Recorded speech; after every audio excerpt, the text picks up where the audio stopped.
Hello friends, welcome back to my channel Knowledge Ladder Learn with Shikha. Please subscribe my channel by clicking on bell icon. और ये है current affairs और आज है 17 दिसंबर 2020 और आज के जितने भी मोस्ट इम्पॉर्टेंट करंट अफेयर के क्वेश्चन बनते हैं उनको लेके मैं आ गई हूँ। तो शुरू करते हैं। सबसे पहले जानते हैं कल के बोनस प्रश्न का आंसर। तो प्रश्न है, हाल ही में जिस राज्य सरकार ने सभी सरकारी मदरसों और संस्कृत स्कूलों को बंद करने के प्रस्ताव को मंजूरी दे दी है वो है, आंसर है असम। अब शुरू करते हैं आज के प्रश्न। तो फर्स्ट क्वेश्चन है, हाल ही में सरदार वल्लभ भाई पटेल की 70वीं पुण्यतिथि पर किस दिन उन्हें श्रद्धांजलि अर्पित की गई है? आंसर है 15 दिसंबर को। जानते इसके बारे में प्रमुख बिंदु।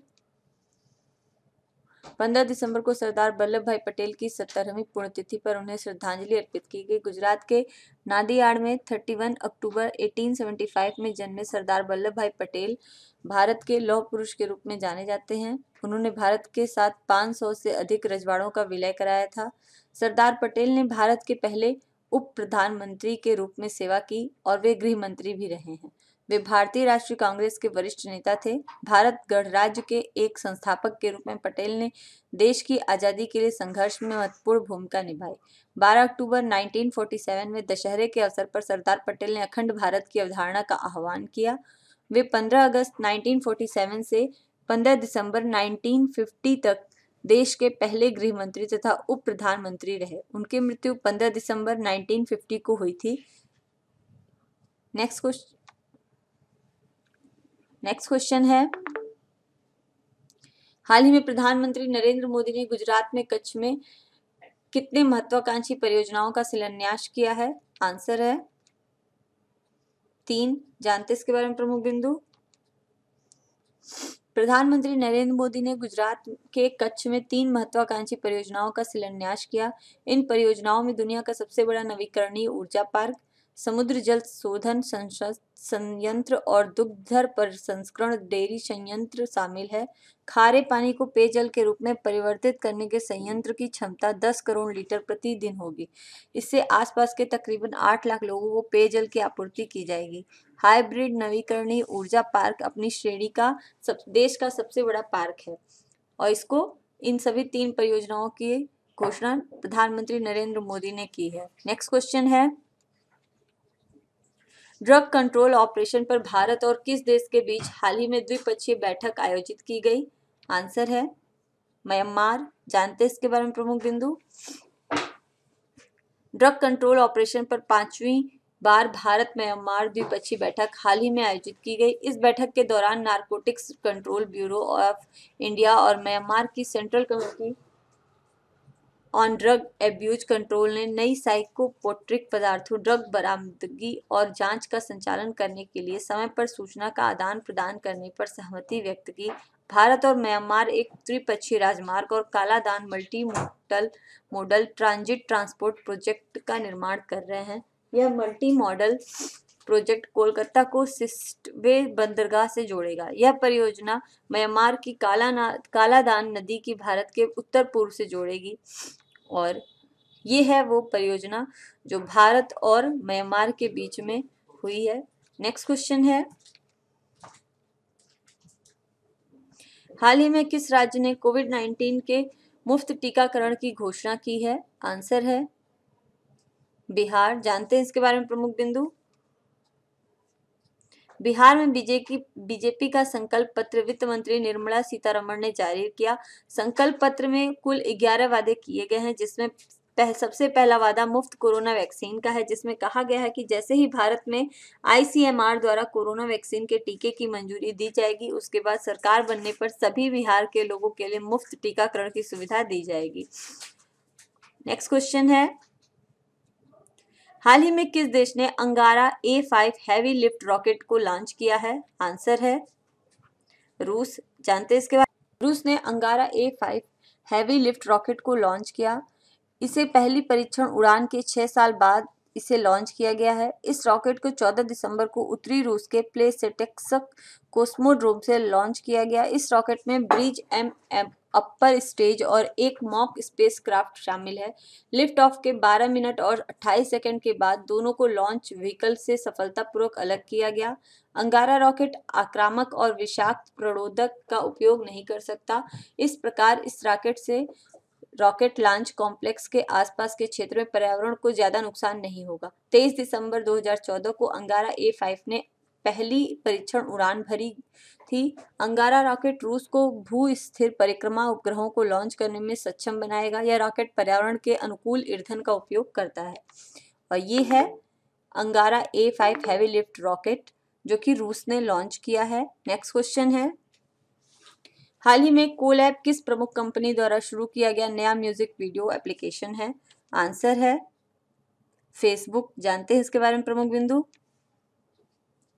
फेसबुक ने कोलैब नाम से एक नया iOS ऐप लॉन्च किया जो यूजर्स को म्यूजिक वीडियो बनाने की सुविधा देता है। इस ऐप को Chinese short videos making platform TikTok के प्रतिद्वंदी के रूप में लॉन्च किया गया है। अभी यह ऐप अमेरिका में के ऐप स्टोर पर उपलब्ध है। और ये है कोलैब जिसको कि फेसबुक ने लॉन्च किया है।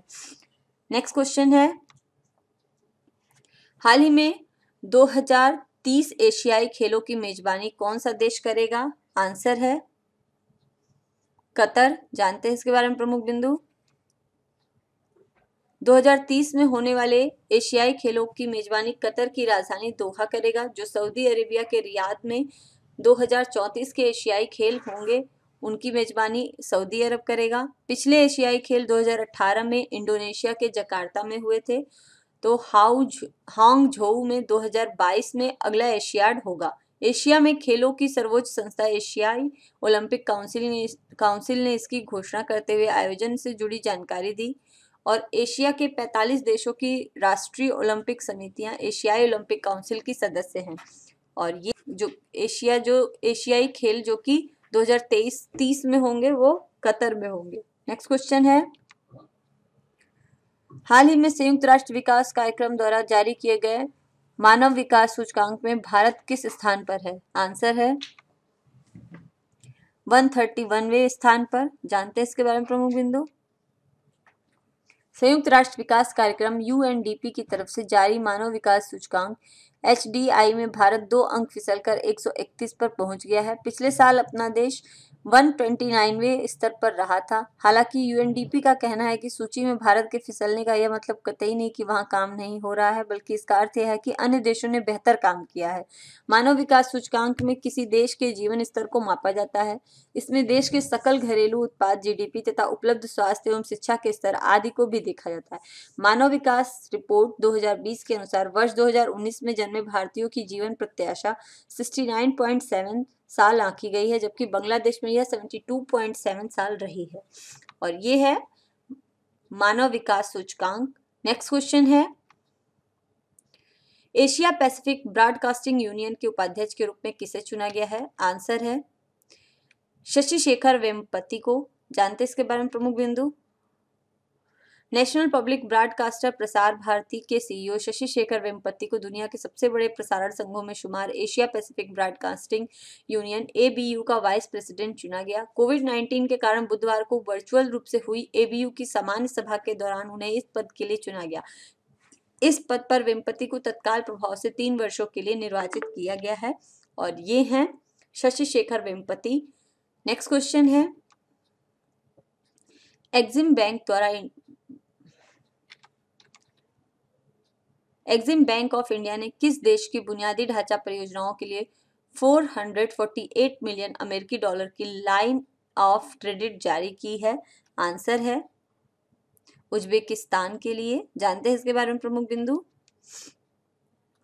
Export import bank of India EXIM bank ने हाल ही में उज्बेकिस्तान में विभिन्न बुनियादी ढांचा परियोजनाओं के लिए 448 मिलियन अमेरिकी डॉलर की लाइन ऑफ क्रेडिट जारी की है। इस लाइन ऑफ क्रेडिट का उपयोग देश में परिवहन, जल और प्रौद्योगिकी क्षेत्रों में विभिन्न परियोजनाओं में किया जाएगा। एक्जिम बैंक अब तक विभिन्न देशों में 266 लाइन ऑफ क्रेडिट जारी कर चुका है और अब इसने उज्बेकिस्तान में किया है। यह है उज्बेकिस्तान, इसकी राजधानी है ताशकंद।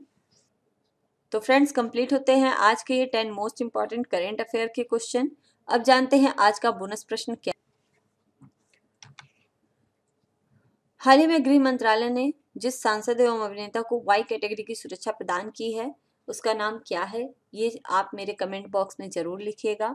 और अगर आपको मेरा चैनल पसंद आता है तो प्लीज़ इसको लाइक शेयर और सब्सक्राइब कीजिए। Thanks for watching. कल फिर मिलते हैं। बाय।